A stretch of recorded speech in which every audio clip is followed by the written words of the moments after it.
Magandang araw po sa ating lahat. Merry Christmas and a prosperous New Year po sa ating lahat. Tayo po ay mag-aral at magnilay-nilay muli ng salita ng Diyos mula po sa Kawikaan 11:24 hanggang 25. Basahin ko lang po sa wikang Tagalog. Sabi doon, ang taong mapagbigay ay lalong yumayaman. Ngunit, naghihirap ang tikom ng mga kamay. Ang taong matulungin sasagana ang pamumuhay at ang marunong tumulong ay tiyak na tutulungan. Sabi po sa wikang English sa NIV translation, sabi, one person give freely yet gain even more. Another withholds unduly but comes to poverty. A generous person will prosper. Who refresh others will be refreshed. So today po, pag-uusapan po natin in the principle of generosity. Ano nga po yung ano po yung wisdom, nuggets, learning, mga paalala po ng Diyos, mga gabay po ng Diyos sa salita niya sa magitan po ng Proverbs 11:24 to 25. Again po, Proverbs 11:24 to 25. Kung meron po kayong Bible, hawak niyo po yung Bible niyo, pwede niyo pong basahin, pwede niyo po i-check. So today, the title of our topic, no, this daily word is the principle of generosity. Alam niyo po ba na napaka-powerful lesson nito about the principle of generosity. Yung dalawang bersikulo na ito, talatang ito ay napakamakapangyarihan na patungkol sa generosity. So hindi lang ito patungkol sa iba kundi sa mga taong nagbibigay sa Diyos at sa iba. So pinapakita din dito yung principle ng sowing and reaping, yung nagtanim ka at yung pag-aani mo, no? Yung nagtanim at kung paano ka aani. So which is paulit-ulit po 'yan na matatagpuan natin sa pagbabasa po natin ng Biblia at sa pag-aaral po ng Biblia. So, ah, the way natin nakikita natin diyan sa Bible, the way natin i-handle ang ating mga resources, material, or oras man 'yan, and even yung mga emotional energy, kung paano natin ginagamit ang buhay natin sa tama, 'no? Kung paano natin ipinapagamit ang buhay natin sa ating Panginoon. So, nagpapakita din ng nagpapakita din ng pag-unawa natin ang pagkakaloob ng Diyos at ang ating pagtitiwala sa kanyang kakayanan na magbigay po sa atin. Tinitignan din po dito yung malawak na pag-unawa natin sa pinagkakaloob ng Diyos po sa atin sa bawat araw. Because 'di ba sabi nga tayo po ay ang Panginoon po natin ay generous God. Sabihin, no, talagang gusto niyang tayo pagpalain, no. God want us to bless us. Gusto ng Panginoon na pagpalain po tayo lalong-lalo na po sa mga panahon na ganito na nangangailangan po ang bawat isa po sa atin. Na pagpapalain po tayo ng ating Panginoon. So, ano po yung mga puntos, ano po yung mga pwede nating makuha sa magitan ng dalawang bersikulo na ito. So, apat na bagay po. Unang-una, the, gen- the generosity that brings blessing. Di ba? Ang pagbibigay ay nagdadala sa pagpapala. So, the first verse show a paradox. Ibig sabihin, kabaliktaran. Sabi niya, a person who give freely gain even more. 'Di ba ang taong nagbibigay ay ng bukas palad ay pinagpapala. So, maaring taliwas 'to sa mundo na nagtuturo tungkol sa saving, security, 'di ba, para pagpalain ka. Pero dito po, 'no, iba yung sistema ng ekonomiya ng Diyos. Kapag nagbigay ka, 'di ba lalo ka pang pagyayamanin. 'Di ba, bukas pala ka, pagpapalain ka pa. Ang mga taong bukas palad po ay at mapagbigay ay nagpapakita ng pananampalataya sa Diyos. Nagpapakita po ng pananampalataya sa Diyos, na ang Diyos ang tunay na nagbibigay sa atin po. 'Di ba 'pag nagbibigay daw tayo, pinapakita din ito yung pananampalataya po sa ating Panginoon. So ang kanilang pagiging handa na magbigay ng mga bagay ay nagbukas sa kanila ng mga pagpapala. Yung mga tao palang bukas palad po na nagbibigay at ng buong puso po. Kung sinabi po kasi yung generosity is, ano tag doon, a willing heart, willingness to give. Ibig sabihin, bukas palad 'di ba, bukas puso sa pagbibigay po sa iba at siyempre sa ating Panginoon. Hindi lang sa material na aspeto kundi pati na rin sa mga, sa usapang, kaligayahan, kapayapaan at hindi lang ito palaging nangangahulugan ng pagyaman sa pera lang. Ngunit maaari ding ang pagpapala sa relationship, sa joy at sa mas malaking faith natin or yung deeper relationship natin kay Lord. So, that generosity that brings blessing. 'Di ba? Totoo naman po, 'di ba, ang taong mapagbigay, pinagpapala po. So, ayan po yung unang-unang puntos natin, the generosity that brings blessing. Grabe po yung power ng generosity, 'no? Talagang ito yung magsu-sustain po sa atin sa magitan ng generosity natin. So marami lang po akong narinig 'no, marami akong narinig katulad sa mga cultic churches that the tithes, 'di ba, the offering 'no, grabe 'di sila naniniwala, 'di ba? Kasi 'pag 'di tayo naniniwala po diyan, 'di ba, may problema tayo, 'di magkakaproblema tayo kasi ang kasunod niyan sumpa, 'di ba? So the generosity brings blessing. Kaya 'wag po kayo maniwala sa mga taong nagsasabi na wag tayo magbigay sa Diyos ng ikapu ng mga kaloob natin sa ating Panginoon, 'di ba? Amen po.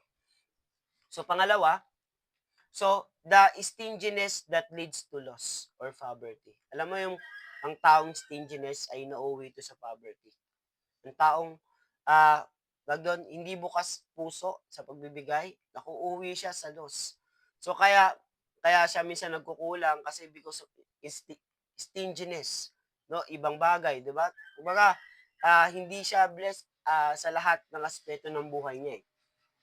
'Pag hindi tayo nagbibigay, nalilimitahan natin ang daloy ng pagpapala sa atin, sa ating buhay. Ulitin ko po, kapag hindi tayo nagbibigay, nililimitahan natin ang daloy ng pagpapala sa ating buhay. Grabe po na napakaganda. No, kapag hindi pala tayo nagbibigay, baka tulad ng Pauls, 'di ba? Parang pagka pagka pala pagka hindi pala tayo nagbibigay, umano pala, no? Kumbaga, nililimitahan natin yung daloy ng pagpapala sa ating buhay, 'di ba? Kumbaga may harang 'no, kaya hindi nakakadiretso. Gusto ng Diyos na palagahan natin yung mga bagay na ipinagkakaloob sa atin ng Diyos. Alam niyo po, God is generous God.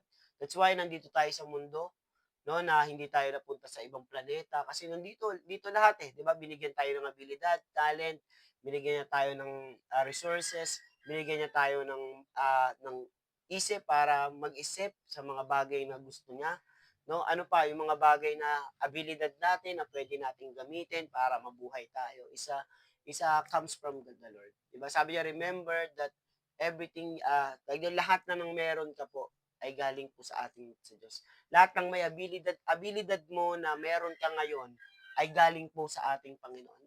That's why, blessing 'yan, eh, lahat ng aspeto ng buhay natin.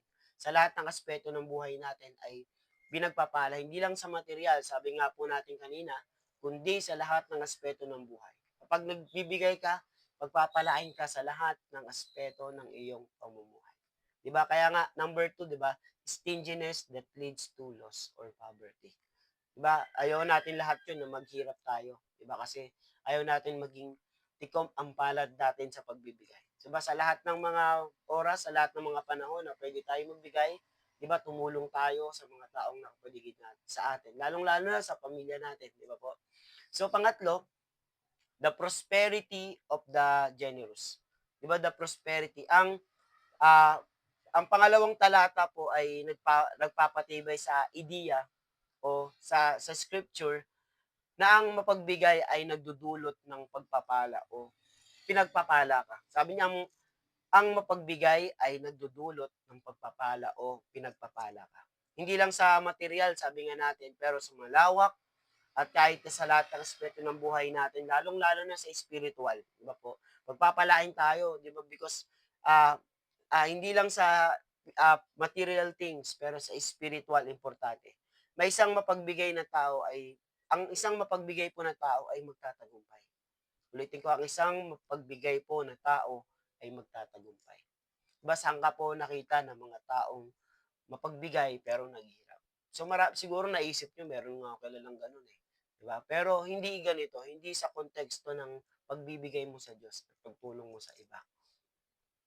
Ang isang, ah, kasaganahan na ito ay hindi lang palaging nasusukat sa pera kundi sa kasiyahan, kalusugan ng ating puso, ating kaluluwa, at ang ating espiritu. Sabi nga natin spiritual, 'di ba, na pamumuhay. Pinagpapala din pala tayo sa magitan ng mga ganito. Because God is a generous God. Gusto ng Panginoon na pagpalain po tayo. Gusto ni Lord na turuan niya tayong maging generous sa magitan ng kanyang salita. So, ang galing, ganda po na instruction ng Panginoon. So, pangapat, ang taong, sabi nga, ang mga taong nagre-refresh o nagpapalakas sa iba sa magitan ng tulong, pagpapadala ng kabutihan o nagpagbibigay ng encouragement, ay nare-refresh din ng Diyos sa kanilang espiritu at ah, kagalakan. 'Di ba? 'Pag tayo din pala nire-refresh natin yung iba sa magitan ng pagtulong, sa magitan ng pagdadala ng kabutihan sa kanila, paggawa ng kabutihan o pagbibigay ng encouragement 'no, sa kanila, pagpapaalala po sa kanila ay nare-refresh din ng Diyos ang kanilang espiritu at kagalakan. Sabihin, nagagalak din pala ang yung kumbaga masaya ka na ginagawa mo 'to, nare-refresh ka rin habang ginagawa mo ito, habang ginagawa mo itong pagtulong. So, pangapat, the cycle of refreshment.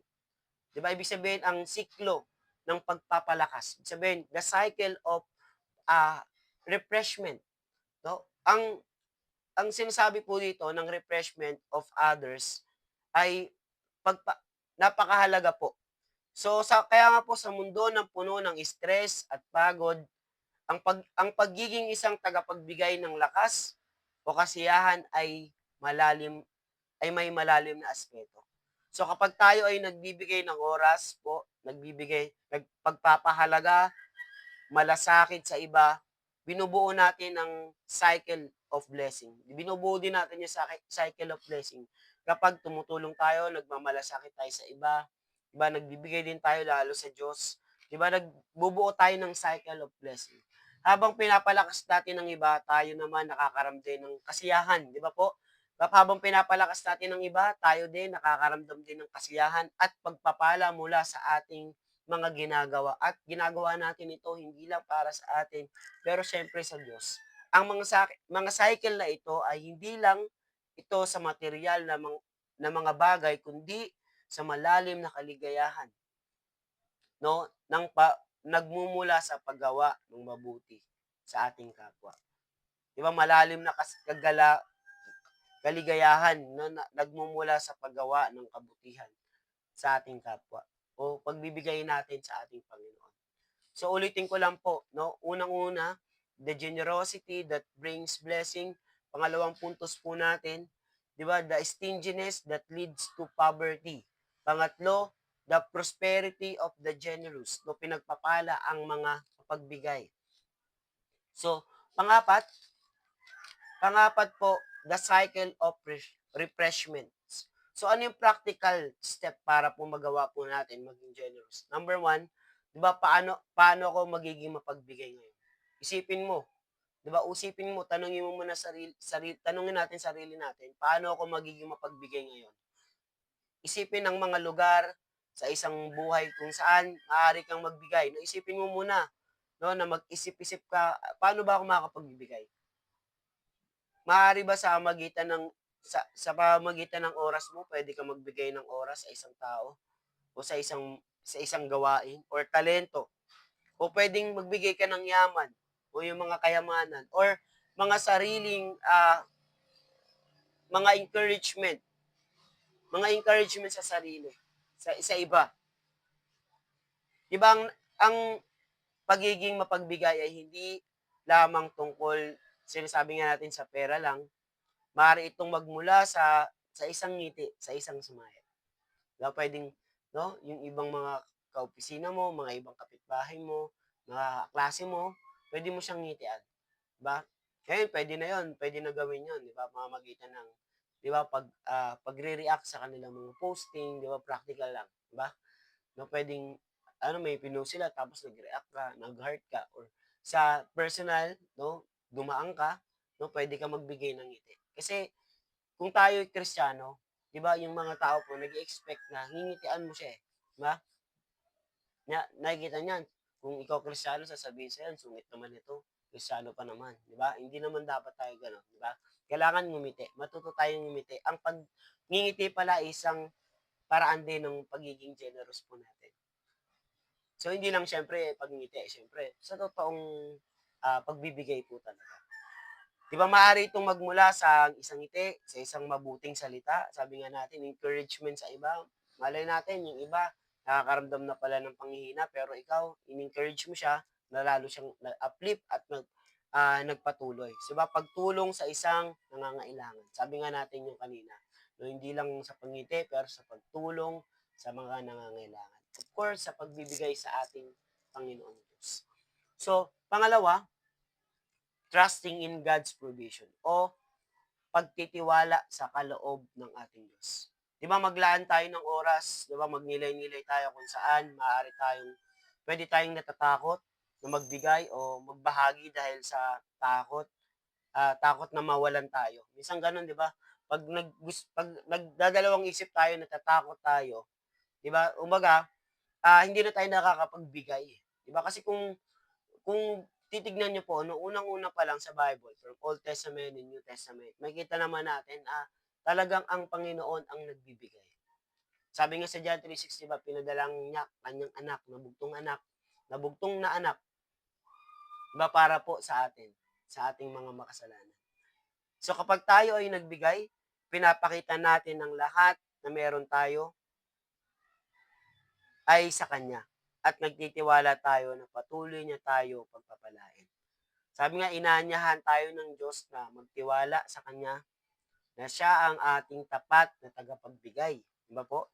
Siya yung tapat na tagapagbigay po natin. Kaya sabi nga natin, ulitin natin, kapag tayo nagbigay, pinapakita natin ang lahat ng meron tayo ay sa Kanya. Pinapakita natin 'pag nagbibigay pala tayo, lahat ng meron tayo, ina-acknowledge natin siya.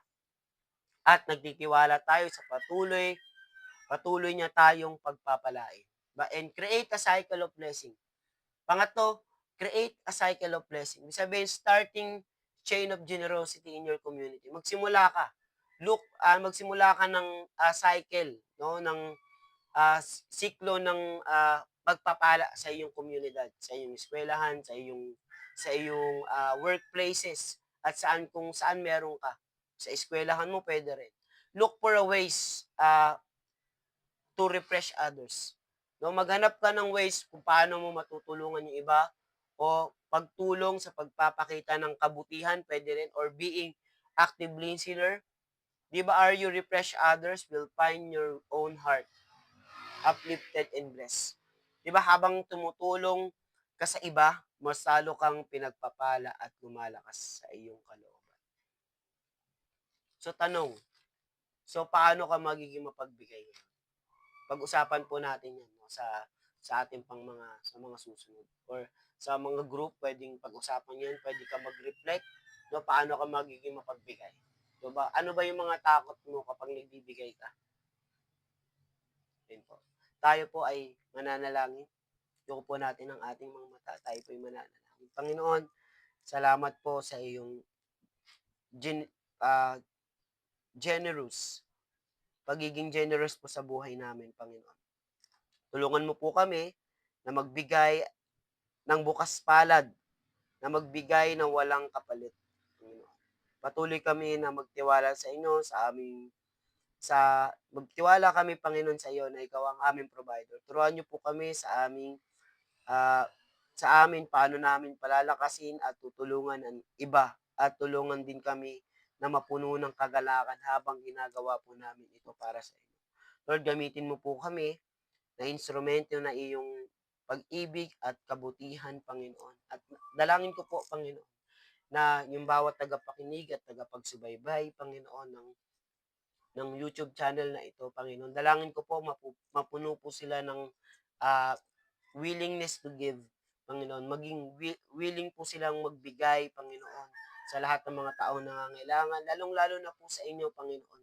Na lahat po ng meron kami, ina-acknowledge po namin at lahat ng meron po kami, Panginoon, ay galing po sa inyo, Panginoon. O Diyos, Pagpalain mo ang bawat isa, Panginoon, na nakikinig po ngayon at naniniwala po kami, Panginoon, Lord, sa darating po na 2025, mararanasan po namin ang umaapaw, Panginoon, Lord, na pagpapala po sa aming buhay, siksik, liglig at umaapaw, Panginoon, sa aming buhay, sa aming eskwelahan, sa aming trabaho, sa aming komunidad, Panginoon, Lord, sa mga community, Panginoon, na kung nasaan po kami, sa aming mga trabaho, Panginoon, pagpalain mo po kami, Panginoon. Lord, salamat po sa generosity nyo sa buhay namin, Panginoon. Lord, you are a generous God. You are provider, God. Maraming maraming pong salamat, Panginoon. I speak blessing. I speak, Lord God, favor. And I speak, Lord God, uh, anointing po sa bawat isa, Panginoon, to give. Maraming maraming pong salamat. In Jesus' name we pray. Amen and amen and amen. Mapagpalang araw po pala sa ating lahat. Ulitin ko po, Merry Christmas and a prosperous New Year po. At kung na-bless ka, pwede ka po mag-comment, no? Pwede ka magtanong sa ating comment section. Diba? At lagi po nating tatandaan na mahal tayo ng ating Panginoon. Maraming maraming po salamat. Thank you and God bless.